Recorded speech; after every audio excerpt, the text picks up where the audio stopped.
ಇದ್ದೇನೆ. ವೇದಿಕೆಯಲ್ಲಿದ್ದ ಹಿರಿಯರೇ, ಸಹೃದಯರೇ ಮತ್ತು ನನ್ನ ಪ್ರೀತಿಯ ಮಕ್ಕಳೇ, ಬದುಕಿನಲ್ಲಿ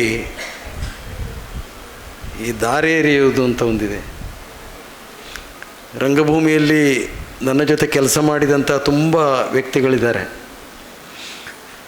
ತಾನು ಬೆಳೆಯುವುದರ ಜೊತೆಗೆ ತಾನೇ ಬೆಳೆದವರಿದ್ದಾರೆ. ತಾನು ಬೆಳೆಯುವುದರ ಜೊತೆಗೆ ಮಕ್ಕಳನ್ನು ಬೆಳೆಸುವುದು ಇದೆಯಲ್ಲ, ಇದು ಇತ್ತೀಚಿನ ವರ್ಷಗಳಲ್ಲಿ ಆಗಬೇಕಾದಂಥ ಕೆಲಸ. ನಾನು ತುಂಬ ಪುಣ್ಯವಂತ. ಗಿರೀಶ್ ಕಾಸರವಳ್ಳಿ ಅಂತ, ಗಿರೀಶ್ ಕಾರ್ನಾಡ್ರಂತ, ಬಿ ವಿ ಕಾರಂತರಂತ, ನಾಗಾಭರಣರಂತ, ಪ್ರೇಮ ಕಾರಂತರಂತ, ಬಿ ಜಯಶ್ರೀ ಅಂತ ಗುರುಗಳನ್ನು ಪಡೆದು ಅವರಿಂದ ನಟನೆಯನ್ನು ಕಲಿತು 1979ನೇ ಇಸ್ವಿಯಲ್ಲಿ ನಾನು ಫಿಲ್ಮ್ ಇನ್ಸ್ಟಿಟ್ಯೂಟ್ನಲ್ಲಿ ಚಿನ್ನದ ಪದಕವನ್ನು ತಗೊಂಡು ಹೊರಗಡೆ ಬಂದವ. ಹೊರಗಡೆ ಬಂದ ನಂತರ ಸುಮ್ಮನೆ ಶೋಕಿಗೆ ಬೇಕಾಗಿ ಸಿನಿಮಾ ಮಾಡಿದ್ದಲ್ಲದೆ ಅದನ್ನು ಗಂಭೀರವಾಗಿ ತಗೊಂಡಿದ್ದವಲ್ಲ.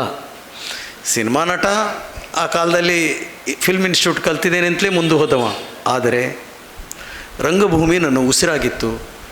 ಮತ್ತು ಒಬ್ಬ ಪರಿಪೂರ್ಣ ನಟ ಆಗಬೇಕಿದ್ರೆ ರಂಗಭೂಮಿ ಅಂತ ಒಂದು ಪ್ಲ್ಯಾಟ್ಫಾರ್ಮ್ ಬೇಕು ಅಂತ ಅನಿಸಿತು. ಆದರೆ ಅದಕ್ಕೆ ಸಾಧನೆಗಳು ಕೂಡ ಬೇಕಿತ್ತು. ಬರೀ ಒಂದೆರಡು ನಾಟಕಗಳಲ್ಲಿ ಮಾಡಿದವ ನಟ ಅಂತ ಅನಿಸ್ಕೊಳ್ಳೋದಿಲ್ಲ. ಸಿನಿಮಾದಲ್ಲಿ ನಟ ಮಾಡಿದವರೆಲ್ಲ ನಟ ಅಂತ ಅನಿಸೋದಿಲ್ಲ. ಅವರಲ್ಲಿ they may be stars but not actors. ಒಬ್ಬ ಸ್ಟಾರಿಗೂ ಒಂದು ನಟನಿಗೂ ವ್ಯತ್ಯಾಸ ಇದೆ. ರಂಗಭೂಮಿಯಿಂದ ಬಂದಂಥ ಒಬ್ಬ ನಟ ಅವನು ಗಟ್ಟಿಯಾಗಿ ಉರ್ತಾನೆ.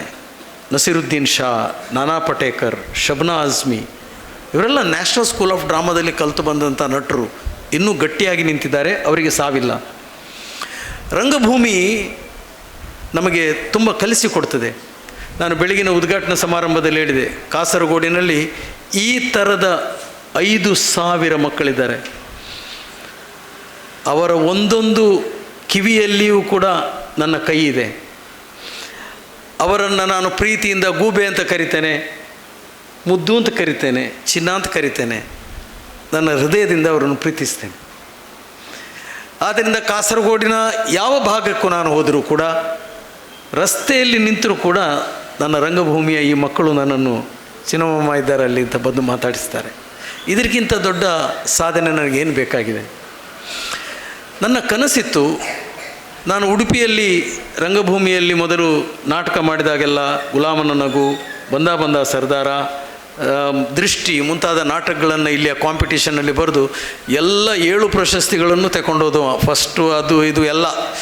ಮತ್ತೆ ಇಲ್ಲಿಗೆ ಬರಲಿಲ್ಲ. ನಾನು ಕೊಂಕಣಿ ನಾಟಕವನ್ನು ಮಾಡಿ ಅದರಲ್ಲೂ 7 ನ್ಯಾಷನಲ್ ಲೆವೆಲ್ನ TMFI ಅವಾರ್ಡೆಲ್ಲ ತಗೊಂಡು ಹೋದವ. ಆ ನಂತರ ನನಗೆ ಉಡುಪಿಯಲ್ಲಿ ಪರಿಚಯ ಆದದ್ದೇ ಶಶಿಭೂಷಣ್ ಕಿಣಿ ಅಂತ ಒಬ್ಬ ಆತ್ಮೀಯ ಗೆಳೆಯ ಅಥವಾ ಸಹೋದರ ಅಂದರೂ ತಪ್ಪಲ್ಲ. ಅವರನ್ನು ನನ್ನ ಉಜ್ವಾಡು ಅನ್ನೋ ಕೊಂಕಣಿ ಸಿನಿಮಾಕ್ಕೆ ಅವನನ್ನು ಮುಖ್ಯ ಪಾತ್ರಧಾರಿಯಾಗಿ ಮಾಡಿದ ನಂತರ ನಮ್ಮ ಸ್ನೇಹ ಗಟ್ಟಿಯಾಯಿತು. ಮತ್ತು ನನಗೆ ಉಡುಪಿಯ ಈ ಭಾಗ ಮತ್ತಷ್ಟು ಗಟ್ಟಿಯಾಯಿತು. ಕೊಂಕಣಿ ಅಕಾಡೆಮಿ ಅಧ್ಯಕ್ಷನಾದೆ. ಆ ಸಂದರ್ಭದಲ್ಲಿ ಕುಡಾಳ ದೇಶಸ್ಥ ಆದ್ಯಗೌಡ ಬ್ರಾಹ್ಮಣ ಸಮಾಜದ ಒಂದು ವ್ಯಕ್ತಿಯನ್ನು ಸದಸ್ಯ ಮಾಡಬೇಕು ಅನ್ನೋ ಆಸೆಯಿಂದ ನಾನಿದ್ದೆ. ಆಗ ಗೆಳೆಯರೊಬ್ಬರು ನನಗೆ ಮಹೇಶ್ ಠಾಕೂರನ್ನು ಪರಿಚಯ ಮಾಡಿಸಿದರು. ಸುಮಾರು 15-20 ವರ್ಷಗಳಾಗ್ಬೋದು. ಯಾವುದೋ ಒಂದು ಮಣಿಪಾಲದ ರಸ್ತೆಯ ಬದಿಯಲ್ಲಿ ನನಗೆ ಮಹೇಶ್ ಠಾಕೂರ್ ಪರಿಚಯ ಆಗ್ತಾರೆ. ಆ ನಂತರ ಅವರ ದೈತ್ಯ ಶರೀರ ಮತ್ತು ಮಗುವಿನ ಮನಸ್ಸನ್ನು ನಾನು ತುಂಬ ಇಷ್ಟಪಡ್ತೇನೆ. ಒಂದು ಕುಟುಂಬದ ಸದಸ್ಯರಾಗಿ ನಮ್ಮ ಸ್ನೇಹಗಳನ್ನು ಹಂಚಿಕೊಳ್ತೇವೆ. ರಾಜಾಪುರ ಸಾರಸ್ವತ ಬ್ರಾಹ್ಮಣ ಸಮಾಜದ ಒಂದು ಮಂದಿರಕ್ಕೆ ಅವರು ಕರ್ಕೊಂಡು ಹೋಗ್ತಾರೆ ನನ್ನ. ಅಲ್ಲಿ ಉಪೇಂದ್ರ ನಾಯ್ಕರಂಥ ಹಿರಿಯರನ್ನು ಪರಿಚಯ ಆಗುತ್ತೆ. ರಾಜಾಪುರ ಸಾರಸ್ವತ ದೊಡ್ಡ ಸಮಾಜವನ್ನು, ಕುಡಾಳ ದೇಶ ಸಮಾಜವನ್ನೆಲ್ಲ ಒಟ್ಟು ಮಾಡಿ ಇಡೀ ಮಣಿಪಾಲದಲ್ಲಿ ಕೊಂಕಣಿ ಸಾಂಸ್ಕೃತಿಕ ಸಾಹಿತ್ಯ ಸಮ್ಮೇಳನ ಮಾಡುವ ಐತಿಹಾಸಿಕ ಒಂದು ಕೆಲಸವನ್ನು ಮಾಡಿ 5,000 ಜನರನ್ನು ಒಂದೇ ವೇದಿಕೆಯಲ್ಲಿ MV ಕಾಮತ್ರನ ಅಧ್ಯಕ್ಷತೆಯಲ್ಲಿ ನಾವೊಂದು ದೊಡ್ಡ ಸಮ್ಮೇಳನ ಮಾಡಿ ನಾವು ಮತ್ತಷ್ಟು ನಾವು ಗಟ್ಟಿಯಾಗಿದ್ದೇವೆ. ಇದೆಲ್ಲ ಯಾಕೆ ನಾನು ಹೇಳಿದೆ ಅಂತ ಹೇಳಿದರೆ, ಮನುಷ್ಯನ ಸಂಬಂಧಗಳು ಗಟ್ಟಿಯಾಗಬೇಕು ಅನ್ನೋ ಕಾರಣಕ್ಕೆ ಬೇಕಾಗಿ. ನಾಳೆ ಬೆಳಗಿನಿಂದ ನಮ್ಮ ಕೆಲಸಗಳು ನಾವು ಮಾಡ್ತಾ ಇರ್ತೀವಿ. ಆದರೆ ಈ ಮಕ್ಕಳು ಇವತ್ತು ನಿಮಗೆ ಆಶ್ಚರ್ಯ ಆಗ್ಬೋದು.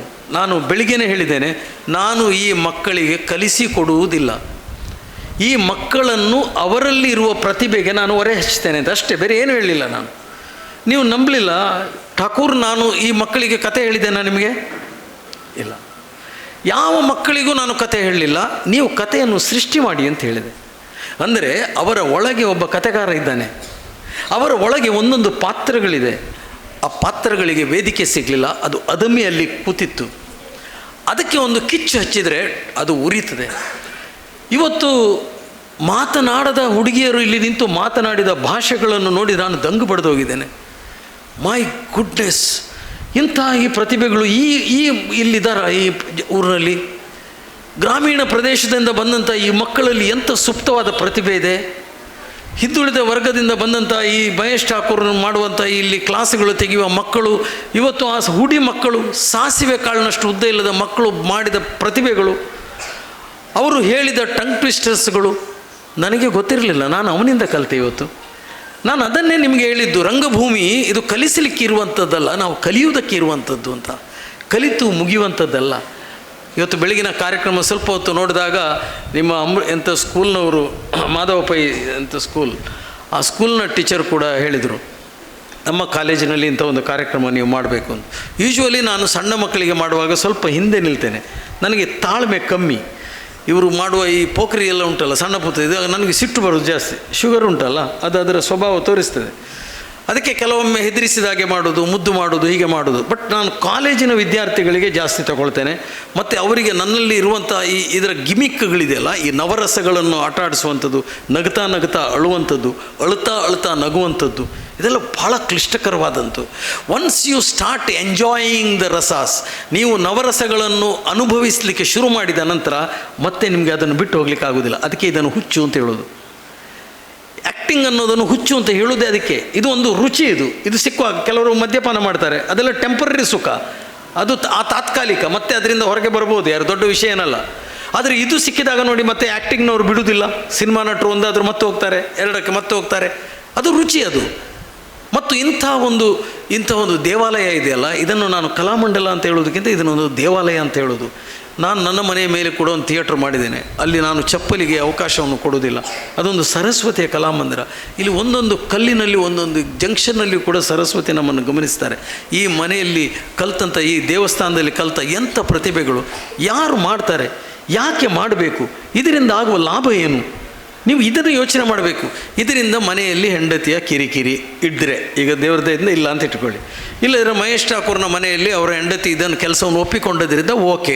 ಇಲ್ಲಾದರೆ ಸಹಿಸೋದಂಗೆ.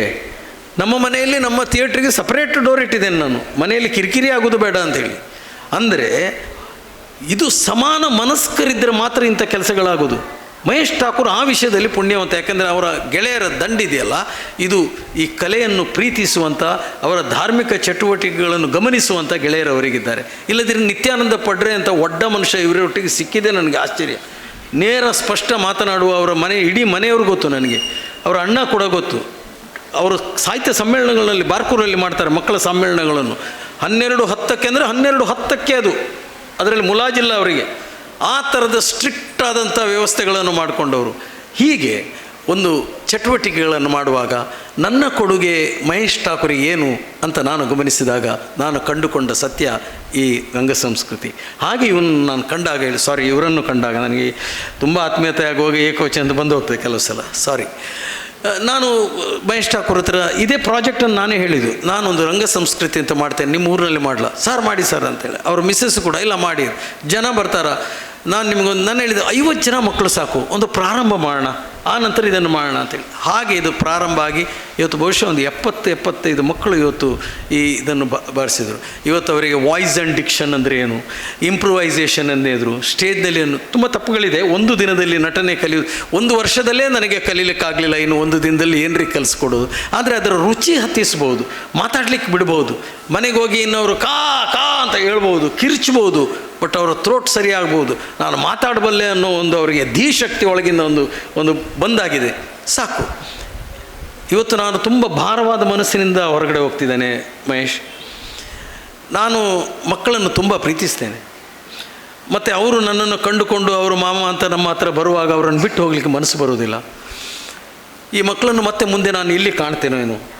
ಇದೆಲ್ಲ ನನ್ನ ಬದುಕಿನಲ್ಲಿ ನಾನು ಸಂಪಾದಿಸಿದ ಪ್ರೀತಿಗಳು. ನೀವು ನಿಮ್ಮಂಥ ಗೆಳೆಯರು ತುಂಬ ಜನ ಸಿಗ್ಬೋದು ನನಗೆ. ಮುಗ್ಧವಾದಂಥ ದೇವರನ್ನಂಥ ಮನಸ್ಸಿನವರು ಸಿಗಲಿಕ್ಕಿಲ್ಲ.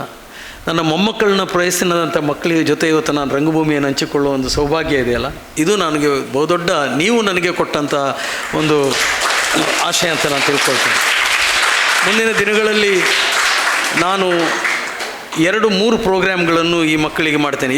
ಈ ಮಕ್ಕಳಲ್ಲಿ ಇದನ್ನು ಆಸಕ್ತಿ ಇದ್ದಂಥ ಆಸಕ್ತಿ ಇಲ್ಲದಂಥ ವರ್ಗವನ್ನು ನೀವು ಬಿಡಿಸಿ ಇದರಲ್ಲೇ ಮತ್ತೊಂದು 30 ಮಕ್ಕಳನ್ನು ನೀವು ಆರಿಸ್ಕೊಳ್ಳಿ. ಹೇಗೂ ನಿಮಗೆ ಫೋನ್ ನಂಬರ್ ಇದೆ. ಈ 30 ಮಕ್ಕಳಿಗೆ ಇದರ ಮುಂದಿನ ಸ್ಟೇಜ್ ಇದೆ ಥಿಯೇಟ್ರಲ್ಲಿ, ಅದನ್ನು ಬಿಟ್ಬಿಡ್ಬಾರ್ದು. ನಾವು ಇಷ್ಟು ಹೇಳ್ಕೊಟ್ಟು ಬಾ ಬಾ ಬಾ ಅಂತೇಳಿ ಬಿಡೋದಲ್ಲ, ಅವ್ರನ್ನ ಕೂಡಿಸಿ ಇವ್ರನ್ನ ಮತ್ತೆ ಇದರಲ್ಲಿ ಆಸಕ್ತಿ ಇದ್ದ ಮಕ್ಕಳು ಬನ್ನಿ ಅಂತೇಳಿ ಇದರಲ್ಲಿ ಒಂದು 25 ಮಕ್ಕಳು ಸಿಕ್ಕಿದರೆ ಅವರಿಗೆ ಕೂಡ ಮತ್ತಿನ ನೆಕ್ಸ್ಟ್ ಏನು ಅಂತೇಳಿ ಆ್ಯಕ್ಟಿಂಗ್ ಅಂದರೆ ಏನು, ಮಾತಾಡೋದಂದ್ರೆ ಏನು, ಇದೆಲ್ಲ ಹೇಳಿಕೊಟ್ಟಾಗ ಒಂದು ಪೂರ್ಣತ್ವ ಅವರಿಗೆ ಸಿಗ್ತದೆ. ಮತ್ತು ನಮ್ಮ ನಾಡಗೀತೆ ಮತ್ತು ನಮ್ಮ ಭಾವಗೀತೆ ಇಂಥ ಶಿಬಿರಗಳನ್ನು ನಾವು ಇಲ್ಲಿ ಮಾಡಿಸೋಣ. ಇಲ್ಲಿ ಸಂಗೀತ ಟೀಚರ್ ನಿಮ್ಮದಿದ್ದಾರೆ, ಅವರು ಮಾಡಿದ ದೊಡ್ಡ ಕೆಲಸಗಳನ್ನು ಪರಿಚಯ ಮಾಡಿಸ್ಕೊಂಡೆ. ದೊಡ್ಡ ಸಾಧನೆ ಅವರು. ನಿಮಗೆ you are most lucky to get her ಅಂಥ ಒಂದು ಸಂಗೀತ ಸರಸ್ವತಿ 500 ಮಕ್ಕಳಿಗೆ ವಿದ್ಯೆ ಕೊಡುವಂಥ ಒಂದು ಸಂಗೀತ ಸರಸ್ವತಿ ಇಲ್ಲಿ ಮಕ್ಕಳಿಗೆ ಕಲಿಸಿ ಈ ಗ್ರಾಮೀಣ ಪ್ರದೇಶದ 25 ಮಕ್ಕಳು ಜೂನಿಯರ್ ಪರೀಕ್ಷೆ ಬರೆದು ಮುಂದೆ ಹೋಗ್ತಾರೆ ಅಂತ ಹೇಳಿದರೆ ಇದಕ್ಕಿಂತ ದೊಡ್ಡ ಸಾಧನೆ ಇಂಥ ಗ್ರಾಮೀಣ ಪ್ರದೇಶದಲ್ಲಿ ಯಾವರಿಗೆ ಮಾಡಲಿಕ್ಕೆ ಸಾಧ್ಯ ಇದೆ? ಒಂದೇ ಒಂದು ಪೈಸನ್ನು ಕೂಡ ತಗೊಳ್ಳದೆ, ಏನು ಫಲಾಪೇಕ್ಷೆ ಇಲ್ಲದೆ ನಾನು ಅಲ್ಲಿಗೆ ಬರೋದು ಮತ್ತೆ ಇದರಿಂದ ಲಾಭ ಏನು ಅಂತ ಪ್ರಶ್ನೆ ಇಟ್ಟು ನೋಡಿದರೆ ಏನೂ ಇಲ್ಲ. ಏನು ಅಂತಂದ್ರೆ ಮನಸ್ಸಮಾಧಾನ. ನನ್ನ ಊರಿನಲ್ಲಿ ಒಂದು ಕಲಾಮಂಡಲ ಮಾಡಿದ್ದೇನೆ, ಅಲ್ಲಿ ನಾನು ಮಕ್ಕಳಿಗೆ ಕಲಿಸ್ತೇನೆ. ಹಿಂದುಳಿದ ವರ್ಗದ ಇದ್ದವರ ಇಲ್ಲದವರ ಎಲ್ಲರೂ ಮಕ್ಕಳು ಒಂದೇ ಕಡೆಯಲ್ಲಿ ಸೇರ್ತಾರೆ, ಅವರೆಲ್ಲ ಒಂದೇ ತಾಯಿಯ ಮಕ್ಕಳಂತೆ ಇಲ್ಲಿ ಬಾಳ್ತಾರೆ ಅಂತೇಳಿ.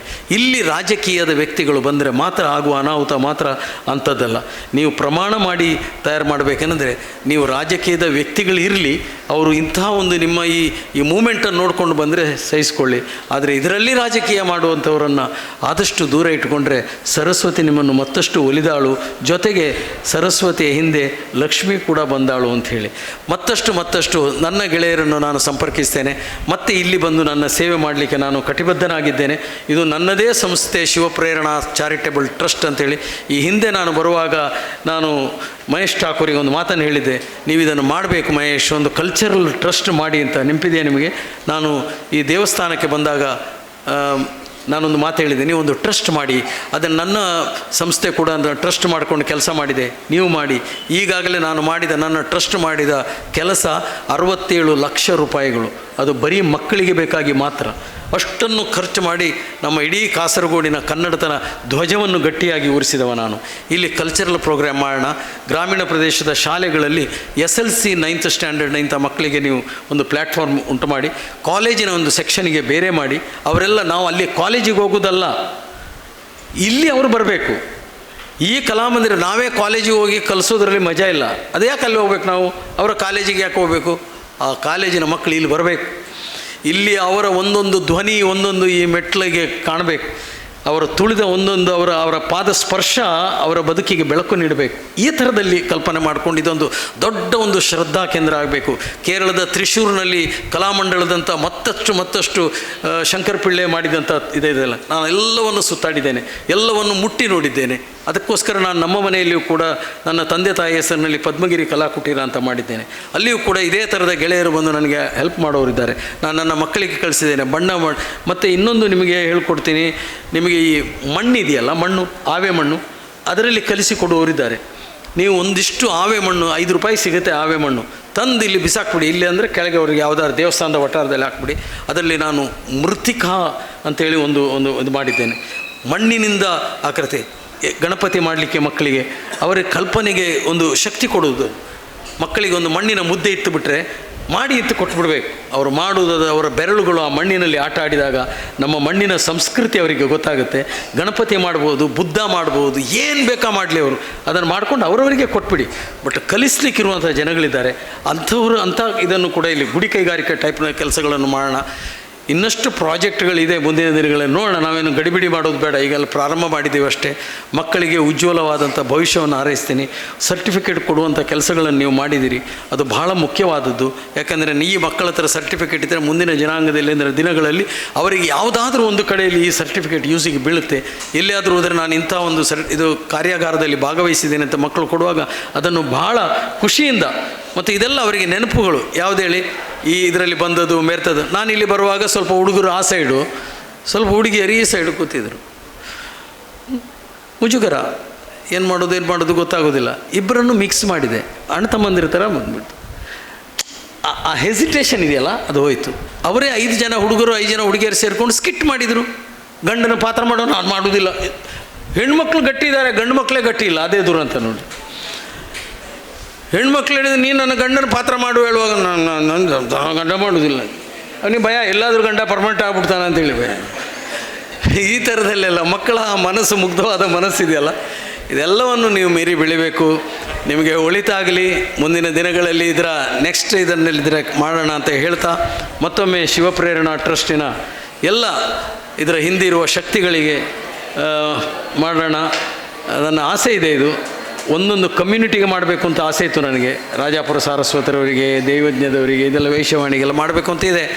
ನೋಡೋಣ, ಮುಂದಿನ ದಿನಗಳಲ್ಲಿ ಅನುಕೂಲ ಆದರೆ, ದೇವರು ಆರೋಗ್ಯ ಕೊಟ್ಟರೆ. ಈ ಮಕ್ಕಳೊಟ್ಟಿಗೆ ಎಗಡಾಡೋದಿದೆಯಲ್ಲ, ಭಾಳ ಕಷ್ಟ. ಅದಕ್ಕೆ ಮಲಯಾಳಂನಲ್ಲಿ ಒಂದು ಮಾತು ಹೇಳ್ತಾರೆ, ಪುಳ್ಳರ ಬೆಚ್ಚಾಡ ಎಣ್ಣೆ ಬೆಕ್ಕಂಡ ಹೇಳಿ. ಮುಸ್ಲಿಮರ ಮುಕ್ರಿ ಒಬ್ಬ ಹೇಳಿದಂತೆ, ಪುಳ್ಳರ ಬೆಚ್ಚಾಡ ಎಣ್ಣೆ ಬೆಕ್ಕಂಡ ಅಂತ. ಅಂದರೆ ಮಕ್ಕಳ ನಿಟ್ಟಲ್ಲಿ ನನ್ನನ್ನು ಒಂದು ಇಡಬೇಡ ಅಂತೇಳಿ ಅವರು ರಿಕ್ವೆಸ್ಟ್ ಮಾಡೋದು. ಅಂದರೆ ಅವನಿಗೆ ಆಗೋದಿಲ್ಲ ಇದು ಸಹಿಸಲಿಕ್ಕೆ ಅಂತೇಳಿ, ಆ ಥರದಲ್ಲಿ. ಸೊ ಈ ಮಕ್ಕಳು ಅಂಥವರಲ್ಲ, ಸ್ವಲ್ಪ ಬೊಬ್ಬೆ ಹೊಡೆದರೂ ಕೂಡ ಚೆನ್ನಾಗಿ ನನ್ನೊಟ್ಟಿಗೆ ಸಹಕರಿಸಿದ್ದಾರೆ. ಎಲ್ಲ ಮಕ್ಕಳಿಗೆ ಒಳಿತಾಗಲಿ ಅಂತ ಹೇಳ್ತಾ, ನಿಮಗೆ ದೇವರು ಒಳ್ಳೇದು ಮಾಡಲಿ ಅಂತ ಹೇಳ್ತಾ ನನ್ನ ಮಾತುಗಳನ್ನು ಮುಗಿಸ್ತೀನಿ. ನಮಸ್ಕಾರ.